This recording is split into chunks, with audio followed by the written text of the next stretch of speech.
Ada beberapa kendala yang sering dialami oleh pelamar CPNS termasuk dalam proses pendaftaran dan juga persyaratan-persyaratan dalam mendaftar CPNS.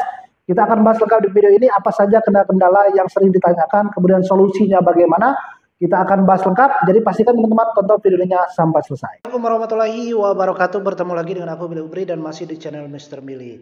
Nah, ini banyak pertanyaan dan juga request dari teman-teman semuanya yang masuk berkaitan dengan kendala selama proses pendaftaran CPNS, mulai dari tahapan pembuatan akun, mengupload dokumen, mengisi data, kemudian terkait dengan persyaratan-persyaratan seperti surat lamaran, elektronik matre, dan berbagai macam lainnya. Nah, kita akan bahas apa saja kendalanya, solusinya bagaimana. Jadi silakan kalian tonton video ini sampai selesai.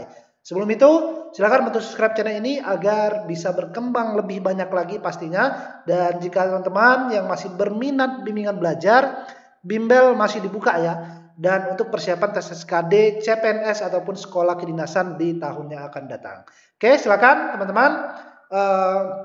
Kita akan lanjut ke pembahasan yang pertama. Nah, ini langsung ya kita akan bahas yang pertama adalah terkait dengan pembuatan akun SCSN. Jadi banyak yang bertanya mungkin karena mereka baru mengetahui pendaftaran CPNS baru dibuka, tetapi masih banyak yang terkendala. Melamarnya di mana, kemudian bisakah mendaftar melalui online dan berbagai hal lainnya. Nah, jadi semua formasi yang kalian lamar baik Pemda, pusat, kementerian ya, provinsi, kejaksaan, Mahkamah Agung ya, ataupun Kemenak, mendaftarnya sama melalui online, melalui portal SCSN bkn.go.id. Nah, ini tampilan portalnya ya. Kemudian mendaftarnya bisa melalui handphone bisa, atau menggunakan laptop PC itu bisa, dan juga kalian mendaftarnya nanti bisa menggunakan nick dan juga alamat email yang kalian pernah gunakan pada tahun sebelumnya ya. Nah, jadi silakan kalian melakukan proses pendaftaran dan pastinya kalian diminta untuk membuat akun baru ya. Jadi semua pelamar itu membuat akun SCSN baru. Nah, apabila kalian dalam proses pendaftaran ya nanti muncul tampilan seperti ini artinya nik kalian itu belum terdaftar di sistem SCSN ini. Nanti buat akun nanti muncul seperti ini ya. Artinya nik kalian belum terdaftar di SCSN. Nah, kalian silakan langsung hubungi kantor Disduk Capil ya yang ada di alamat KTP kalian. Nah, untuk teknis cara pendaftaran, pembuatan akun ya, login, memilih formasi sudah saya buatkan videonya. Jadi linknya ada di deskripsi video ini atau ada di komentar yang saya sematkan. Silakan bisa kalian cek terkait dengan panduan mendaftar atau melamar CPNS ini.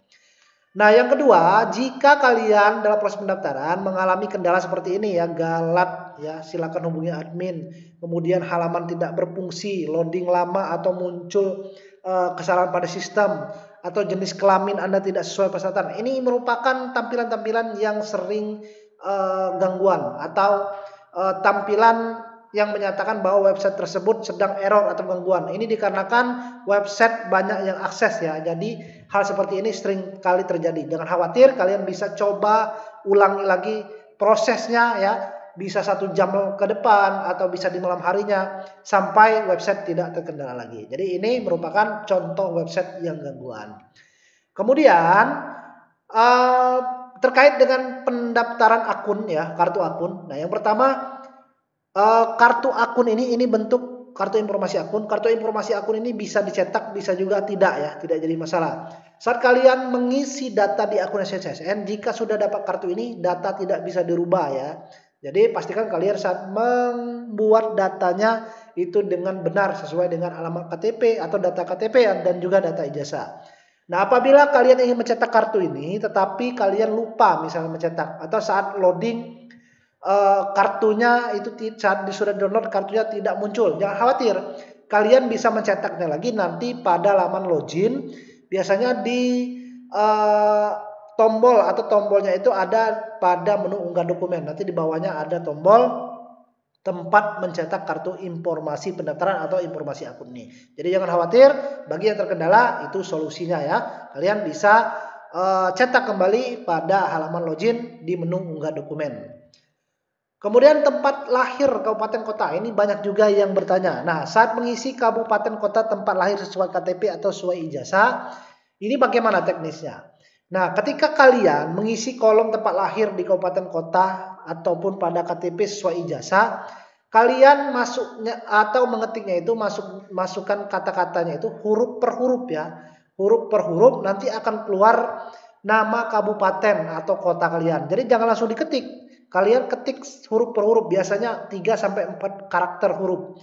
Nah, ingat ya, kalian wajib ingat ini, walaupun tempat lahir kalian di KTP atau ijazah itu nama desa atau nama kelurahan atau nama kecamatan, tetap yang dimasukkan pada saat pendaftaran pada laman ini, pada kolom ini adalah nama setingkat kabupaten kota, di mana desa atau kelurahan atau kecamatan yang ada di alamat KTP dan desa kalian itu beradanya di mana. Nah, jadi kalian masukkan nama kabupaten atau kota kalian sesuai alamat KTP kalian. Bukan nama desa. Kalau kalian cari nama desa, nama kelurahan, nama kecamatan pasti nggak akan ketemu ya. Nah, jadi contohnya seperti ini. Kalau tempat lahir KTP kalian atau ijazah itu tertulis di desa A misalnya ya.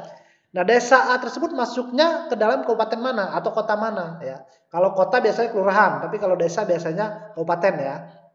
Nah, kalian tinggal ketik 1 sampai 4 huruf ya, per huruf. Nanti akan muncul nanti nama kabupaten kalian. Nah, silakan kalian langsung pilih dan klik saja. Tidak perlu kalian isi dengan mengetik. Itu ya caranya isi tempat lahir kabupaten kota. Selanjutnya kalau muncul tampilan webcam dan swafoto ya. Nah, apabila muncul seperti ini, nah ini silakan kalian izinkan untuk mengakses kamera atau swafoto atau foto selfie ini ya. Karena swafoto dan foto selfie ini bukan diupload tapi langsung unggah di laman ataupun langsung dilakukan pada pembuatan akun. Kalau misalnya hasilnya gepeng itu nggak masalah, nggak akan menggugurkan karena dari sistemnya itu tidak jadi masalah selagi wajah kalian terlihat jelas. Latarnya itu nggak jadi masalah, latar apa saja. Yang penting pakaian bebas, rapi dan sopan, dan pastikan usahakan wajah kalian itu terlihat dengan jelas itu ya untuk swafoto atau webcam ini.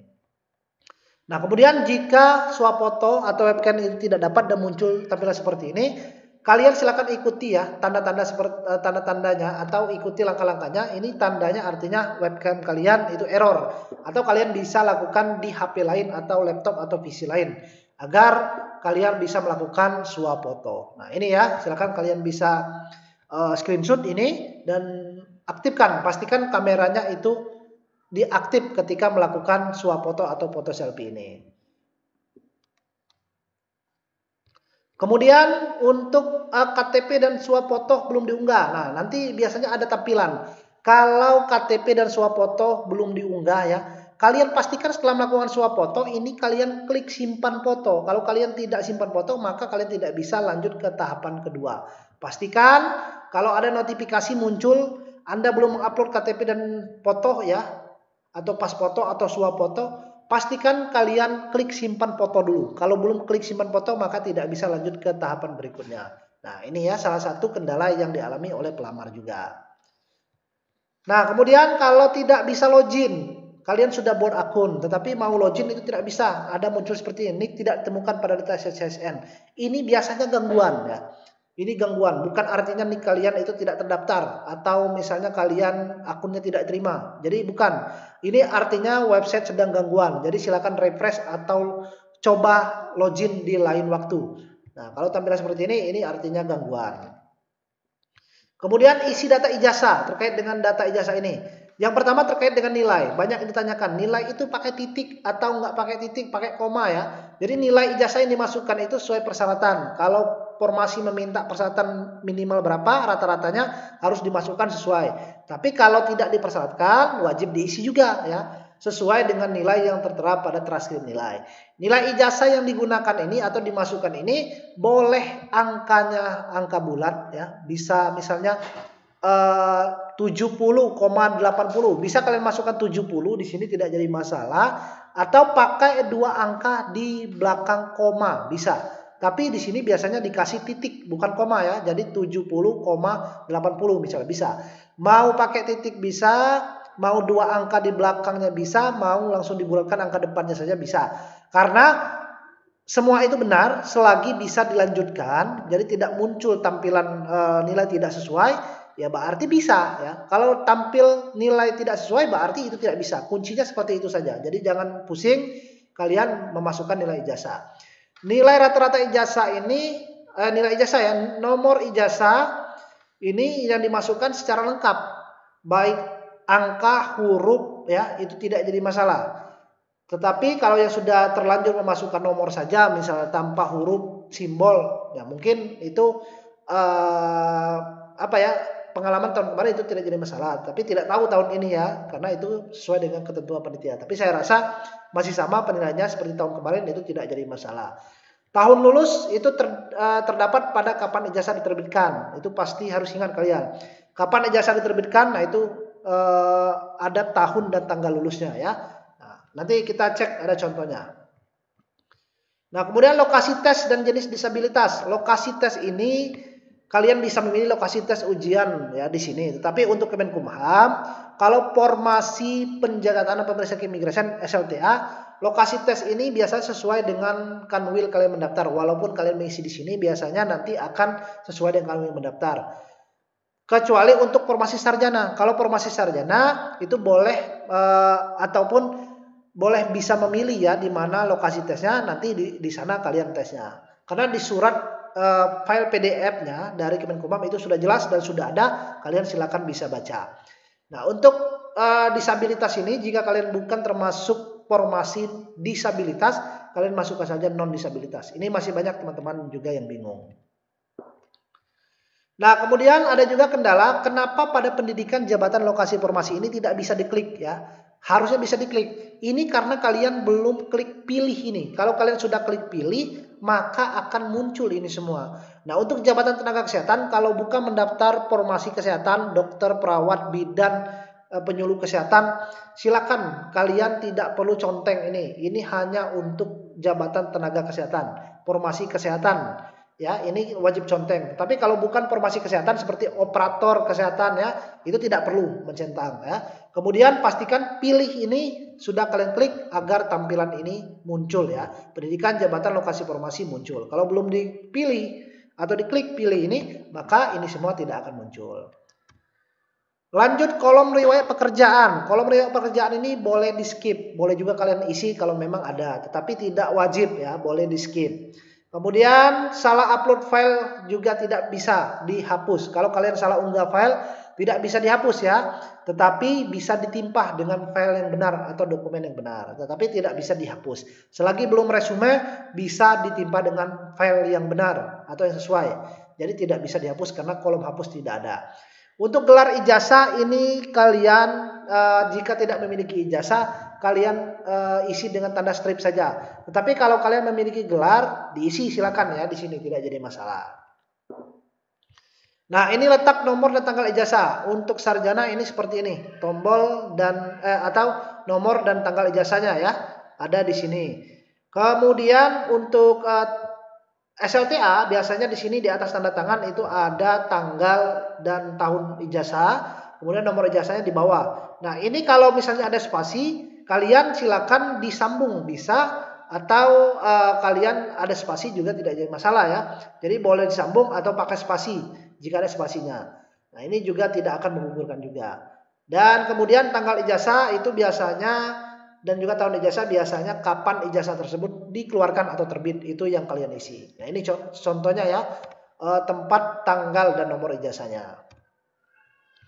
Nah, ijazah transkrip nilai ini juga banyak yang bertanya. Ijazah transkrip nilai ini yang di-scan nanti apa? Apa bagian depannya saja atau bagian belakang? Nah, transkrip nilai itu bagian belakang ijazah, atau bisa juga SKHU itu transkrip nilai, atau kalau sarjana biasanya terpisah. Kalau ijazah, nah ini ya tampilan ijazah kalau SLTA seperti ini bagian depannya. Kalau saat mengupload nanti boleh bolak-balik pada bagian ijazahnya diupload, boleh bagian depannya saja.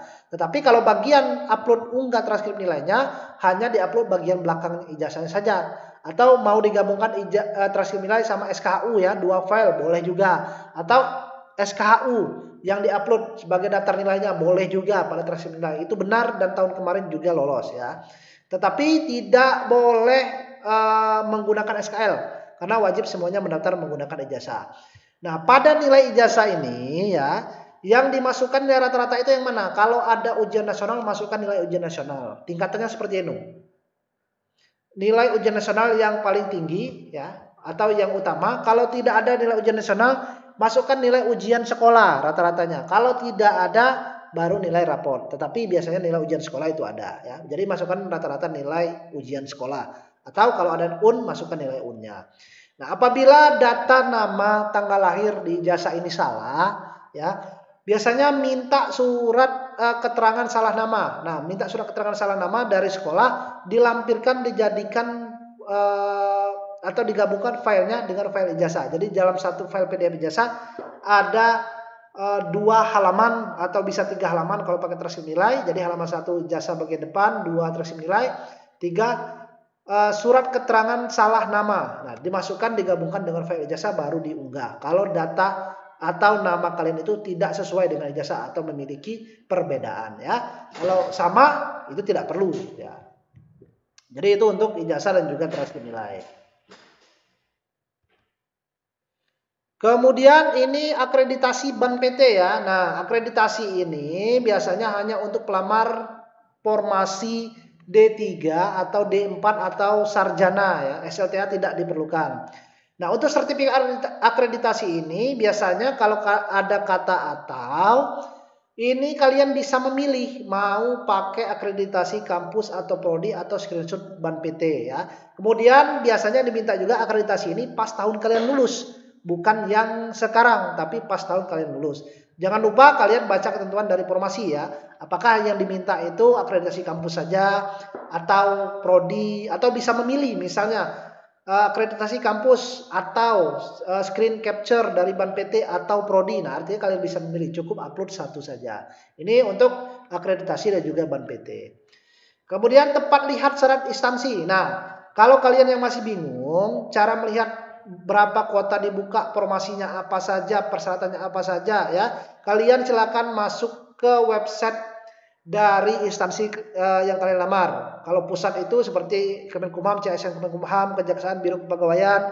Kalau instansi daerah itu bisa kalian lihat di pemerintah kotanya, websitenya, atau BKD atau BKPSDM-nya. Atau kalau kalian ingin download file dari beberapa instansi sudah saya letakkan, sekarang kalian bisa download di link tree yang ada di bio Instagram saya. Jadi seperti itu tempat melihat syarat instansinya. Biasanya di file PDF-nya lengkap. Tahapan tesnya, syarat, kuota, formasinya berapa itu biasanya sudah lengkap. Kemudian ini beberapa formasi ijazah SLTA yang dibuka tahun ini ya. Ada SDM, KPK, BIN, Kejaksaan, Kemendikbud, Badan Keamanan Laut, Kemenkumham, Kesehatan ya. Ada juga beberapa sini, Pertanian, Kemenhan ya. Silakan kalian bisa baca, bisa screenshot ya. Nah, kemudian ada beberapa ini, IKN juga ada, Kementerian Keuangan ya. Nah, kemudian untuk mengetahui kuota penerimaan formasi ya, ini sudah saya jelaskan tadi, bisa cek di website resminya atau kalian pantau sosial medianya. Kemudian terkait dengan surat lamaran, surat pernyataan, biasanya download juga di websitenya juga ada. Yang pastinya untuk kalian yang masih bingung, silakan cek gambar YouTube di YouTube saya, gambarnya seperti ini, nanti akan lengkap, ada saya jelaskan di sana. Nah, ada yang masih bingung SLTA itu apakah SMK termasuk SLTA? SMK itu termasuk SLTA. SLTA itu sekolah lanjutan tingkat atas yang mencakup SMA, SMK, Madrasah Aliyah paket C. Itu masuk ke dalam SLTA. Jadi kalau memilih nanti kalian menggunakan ijazah SMK ya, pilihannya ada SLTA sederajat, yaitu termasuk SMK juga, atau Madrasah Aliyah. Termasuk juga SLTA sederajat, itu Madrasah Aliyah termasuk juga dalam kategori SLTA. Jadi ini jangan sampai ada yang bingung lagi. Nah, beberapa persyaratan dokumen yang perlu saya sampaikan juga, semua dokumen itu asli, berkasnya asli, bukan legalisir, bukan hasil fotokopi, semuanya asli. Ukuran filenya itu biasanya kalian bisa lihat saat unggah nanti di laman unggah dokumen, biasanya ada berapa ukuran maksimal ya. Di sini ada 1000 KB, 500 KB, ini bisa dilihat. Dan dokumen itu biasanya ada berbentuk JPG, ada berbentuk file PDF, jadi sesuaikan.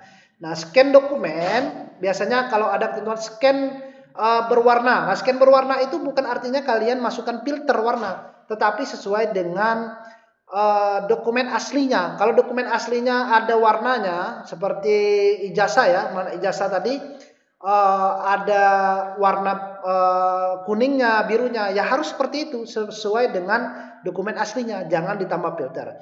Kalau filenya seperti akte lahir itu hitam putih, ya seperti itu, nggak usah dikasih filter warna, jadi cukup hitam putih aja. Panitia juga tahu mana yang fotokopi, mana yang asli ya.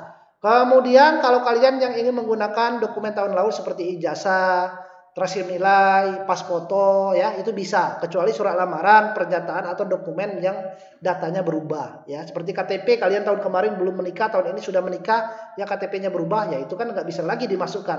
Tapi kalau datanya belum berubah, bisa digunakan selagi bukan surat lamaran dan pernyataan, karena surat lamaran pernyataan setiap tahun itu berubah formatnya, jadi sesuaikan dengan format yang terbaru.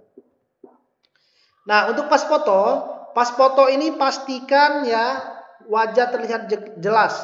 Untuk backgroundnya itu berwarna merah. Nah, untuk ukuran filenya ini tergantung. Ada yang 200 KB, ada 500 KB. Sesuaikan. Untuk format JPG, JPEG itu atau JPEG atau JPG itu sama. Jangan kalian kompres. Misalnya bingung JPEG atau JPG sama. Itu bisa ya. Pakaian formal itu pastinya pakaian yang sopan. Tetapi disarankan tetap menggunakan kemeja putih polos lengan panjang ya. Tetapi kalau kalian yang sudah menggunakan baju misalnya baju batik, baju misalnya kemeja ya, asalkan yang pakai kerah itu boleh, nggak jadi masalah dan juga ditolerir asalkan background fotonya itu tetap warna merah. Latarnya itu ataupun ukurannya disarankan 4x6, tapi kalau kalian 3x4 nggak jadi masalah juga. Tapi yang lebih pas itu biasanya 4x6 ya. Nah, kemudian pas foto ini berbentuk file JPG atau JPG ya. Nah, artinya kalau JPG atau JPG ini filenya file gambar yang ada di galeri HP kalian. Jadi tidak perlu pas fotonya kalian print kemudian kalian scan, itu salah ya. Kalau kalian print atau scan itu biasanya akan gugur. Tetapi kalau kalian pas fotonya langsung upload filenya saja, itu baru benar yang dimaksud dengan file JPG ya. Kalau file JPG itu cukup difotokan saja berbentuk gambar, itu file JPG. Yang pasti kalau kalian ingin menggunakan file pas foto tahun kemarin boleh, nggak jadi masalah selagi belum ada perubahan pada wajah kalian ya atau pada muka kalian. Asalkan belum ada perubahan, mau pakai pas foto tahun kemarin itu boleh, nggak ada larangan ya. Jadi boleh. Kemudian untuk scan dokumen. Nah, ini scan dokumen ini ya. Scan dokumen itu kalian mau pakai aplikasi Cam Scanner yang ada watermarknya itu tidak jadi masalah. Jadi saat upload dokumen ada watermark di bagian bawahnya tidak masalah. Selagi watermarknya itu tidak menutupi isi dari filenya. Jadi kalau isi filenya itu atau surat lamarannya tidak tertutup watermark, asal di bagian bawah itu tidak jadi masalah, tidak akan menggugurkan. Jadi jangan khawatir.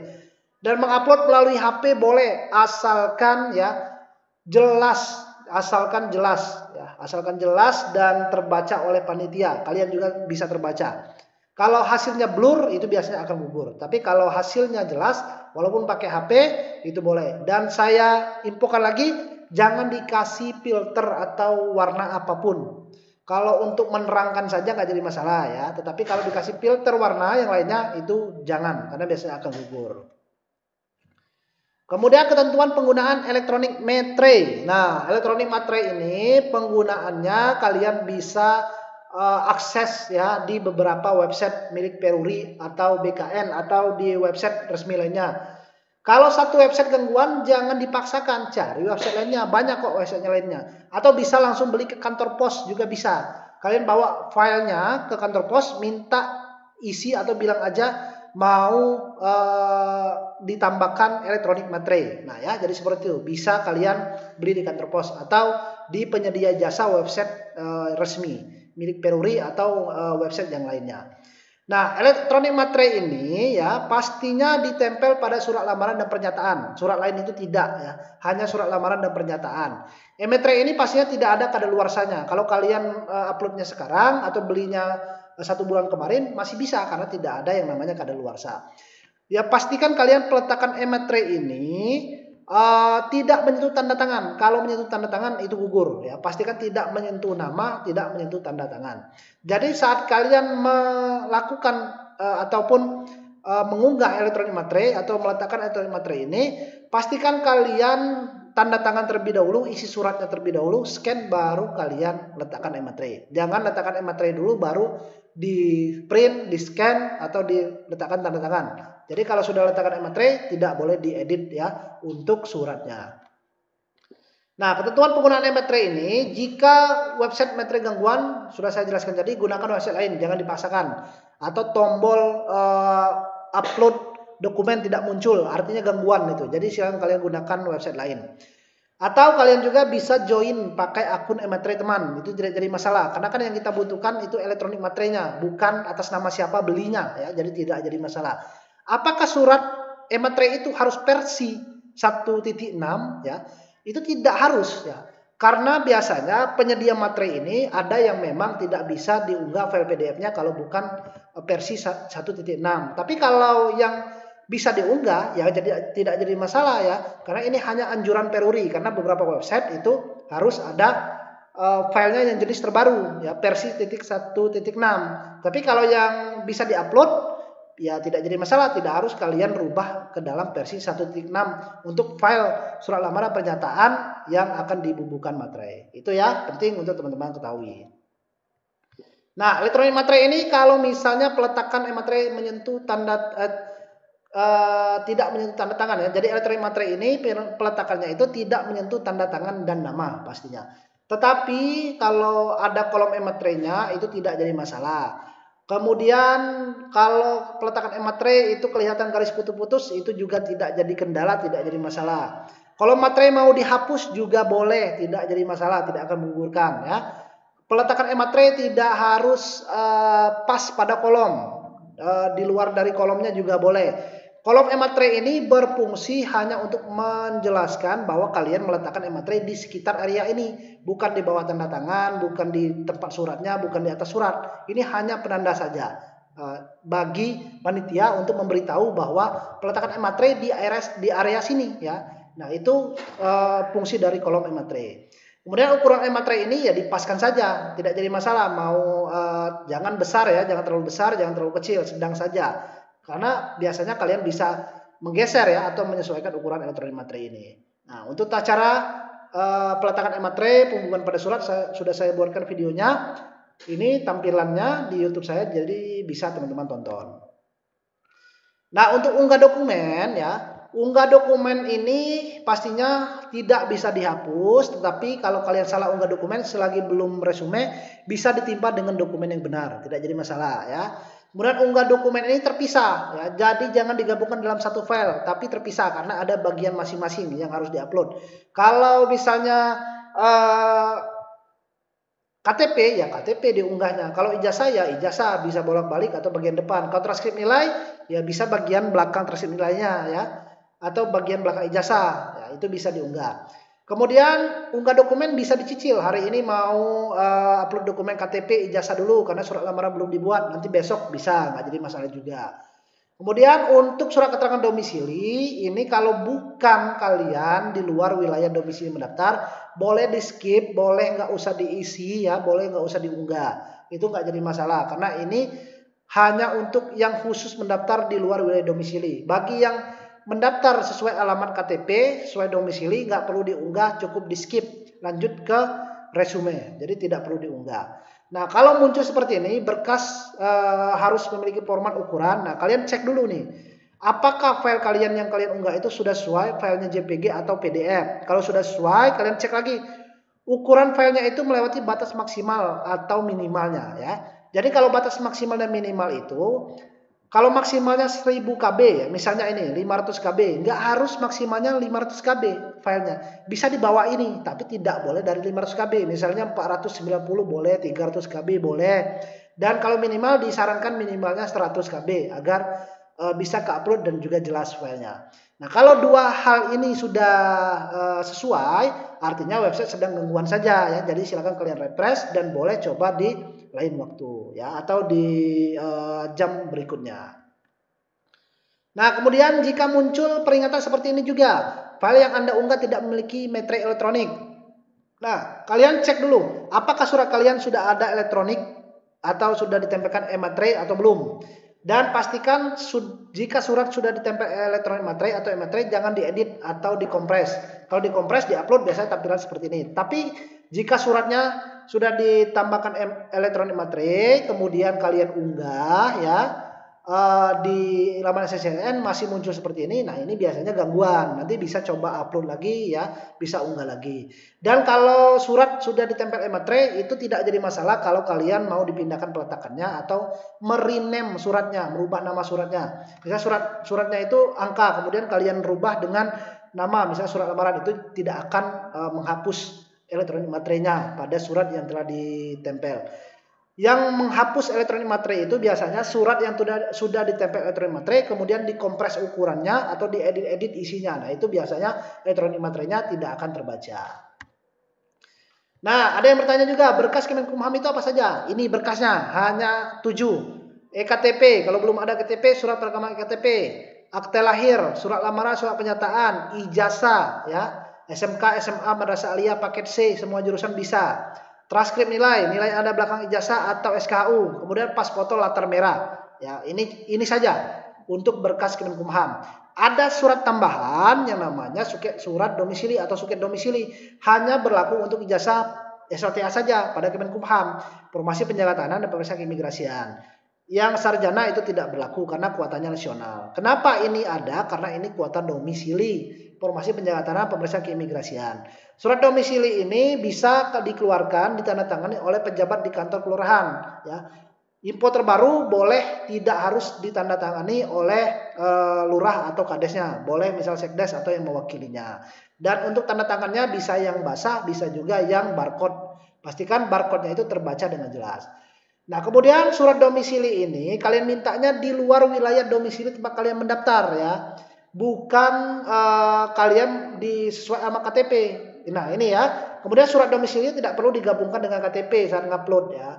Karena ada kolomnya tersendiri. Contohnya bagaimana nih? Surat domisili ini. Misalnya, Budi ini memiliki alamat KTP Provinsi Jawa Timur, tetapi Budi ingin melamar Provinsi Penjaga Tahanan Kanwil Provinsi Bali. Beda provinsi nih. Jadi Budi itu harus membuat surat keterangan domisili di kantor kades atau lurah di wilayah Provinsi Bali, bukan di wilayah Provinsi Jawa Timur. Itu ya. Tetapi kalau misalnya Yuni alamat KTP Jawa Barat, kemudian Yuni ingin mendaftar pemeriksaan keimigrasian di Jawa Barat juga. Nah, tidak perlu membuat surat keterangan domisili karena alamat KTP dengan kanwil yang daftar itu sama. Nah, jadi silakan saat unggah domisili bisa di-skip, tidak perlu diunggah ya. Jadi itu untuk ketentuan surat keterangan domisili ini. Nah, ketentuan surat lamaran. Nah, ini surat lamaran ya. Surat lamaran pastikan gunakan format yang terbaru yang kalian unggah atau upload atau download di laman website masing-masing. Tanggal surat lamaran ini tidak perlu sama dengan tanggal login memilih informasi ya. Jadi bisa selagi dalam rentang masa pendaftaran itu bisa. Misalnya tanggal surat lamaran tanggal 1 September, kalian uploadnya 4 September bisa, nggak jadi masalah. Kemudian untuk ketentuan surat lamaran ini boleh diketik atau boleh ditulis tangan, baca ketentuan dari informasi masing-masing yang dilamar. Kalau kejaksaan kan harus ditulis tangan, tapi kalau Kemenkumham boleh diketik, boleh tulis tangan. Kalau misalnya boleh pilih diketik, ya silakan diketik saja biar bisa rapi. Kemudian surat ini wajib menggunakan elektronik materai ya, jadi bukan materai fisik. Sudah diletakkan e-materai jangan diedit lagi suratnya. Karena kalau sudah diedit, e-materai tidak dapat terbaca. Tetapi surat yang sudah ada e-materai bisa di-rename. Sudah saya bilang tadi bisa diganti atau di-rename namanya, nggak jadi masalah. Kemudian kalau dalam pengisian surat ada tipe 1 huruf misalnya, ada coretan sedikit di sini misalnya, itu nggak jadi masalah, tidak akan menggugurkan juga karena tahun kemarin banyak seperti itu, tidak juga gugur. Kemudian untuk pengisian surat lamaran penyataan ini bisa menggunakan huruf kapital atau huruf kecil, boleh. Tetapi kalau misal instansinya meminta huruf kapital, ya kalian harus isi dengan kapital ya, sesuaikan. Suratnya ini di printnya bebas ya nantinya. Kalau yang diketik boleh menggunakan kertas A4, boleh HPS selagi poin-poin dari awal sampai akhir ini tidak ada terhapus dan termuat semuanya. Tidak jadi masalah. Boleh pilih kertasnya. Di surat lamaran ya ini atau surat penyataan isi sesuai alamat KTP. Kalau yang menggunakan surat keterangan domisili isi pakai data alamat domisili kalian. ya. Itu untuk ketentuan surat lamaran. Nah, surat lamaran pernyataan Kemenkumham seperti ini ya. Jadi untuk pastinya sesuaikan dengan ketentuan surat pernyataan dan lamaran terbaru ya. Kolom E-matre bisa dihapus, bisa ditimpa ya, tidak jadi masalah. Kemudian untuk surat pernyataan poinnya jangan ada dihapus, tetapi untuk surat lamaran poinnya bisa dihapus, bisa tidak. Bagian atas surat lamaran ini ada tanda seperti ini tadi. Ini boleh dihapus. Catatannya juga itu tidak jadi masalah kalau dihapus. Mau dibiarkan saja juga tidak masalah. Tidak menggugurkan juga. Kemudian yang terhormatnya tetap di Jakarta, tidak boleh dirubah. Kemudian tanggal untuk di surat lamaran ini untuk Kemenkumham itu tidak harus sama dengan saat mengunggah upload dokumen. Jadi boleh berbeda. Tapi untuk tanda tangan gunakan tinta warna hitam, tanda tangan basah bukan tanda tangan scan. Ini untuk surat lamaran pernyataan Kemenkumham. Nah, ada beberapa kendala lagi kalau misalnya jenis kelamin tidak sesuai. Nah, jenis kelamin tidak sesuai, biasanya itu lagi error. Atau surat domisili yang diupload, ya kemudian munculnya KTP atau KTP saat unggah di menu KTP di domisili itu ada KTP juga, itu tidak jadi masalah juga ya, karena itu biasanya error dari websitenya. Dan kemudian kalau kalian pada bagian resume tidak muncul tombol akhiri proses pendaftaran, pastikan dicentang semuanya, di checklist semuanya ya. Walaupun misalnya surat domisilinya kalian nggak unggah, tetap di checklist, karena kalau kalian tidak checklist semuanya ini pada resume, tombol akhiri proses pendaftaran itu tidak akan muncul. Tampilan seperti ini pasti tidak ada di sininya tombol akhiri proses pendaftaran. Memang di sini tidak ada ya sebelumnya atau selanjutnya, tapi di sini biasanya ada. Jadi pastikan sudah terchecklist semuanya, baru akan muncul tombol akhiri proses pendaftaran.